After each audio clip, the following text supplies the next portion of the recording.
పొలం నేను. ఎట్లా మీరేం చేస్తుంటారు? మేమేదో ఆవులు మేపుకొని సేద్యం అంతే సార్. ఎట్లా పెద్దనా ప్రభుత్వం పాలన బాగానే ఉంది. మీకు పథకాలు ఏమైనా ఇచ్చినారా? ఇచ్చినాడు. ఏమేమి ఇచ్చినారు?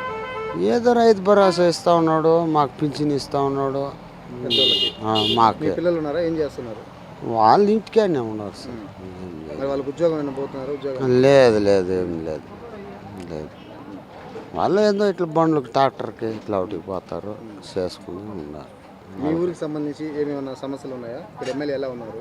అది ఎట్లా మనకు తెలదు. అవన్నీ మనం ఏమిటి పట్టించుకుంటాం? ఏదో మన పని మంది, మన పని మందే, నా పని నాదే.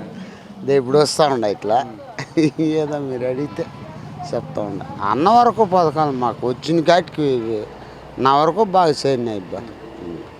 నెక్స్ట్ ఎవరు సీఎం అవ్వచ్చు? అన్నే అవుతాడు, అన్నే అవుతాడు. ఎందువల్ల అంటారు పెద్దనా?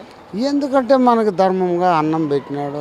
మనం దాని గురించి మనం తప్పు చెప్పుకుంటే మనకే రేపు అన్నం పుట్టాల, అంతే కదా. కొంతమంది కరెంటు బిల్లులు పెరిగిపోయినాయి అంటున్నారు రైతులు. అయ్యయ్యా, ఇంకా దానికి మనం ఏం చేయాలా? అది మీ ఇది బట్టి మనమేం చేయలేము కదా, అంతే సార్. నెక్స్ట్ అయితే సీఎం జగనే. దానికేం భయం లేదులే సార్. మా పల్లెలో కూడా అంతా ఉన్నారు. ఈ రైతులు కొంచెం అవి బాయా ఇవి బాయా అంటారు, ఎన్నో చెప్పుకుంటూ పోతారు. అట్లేం లేదులే.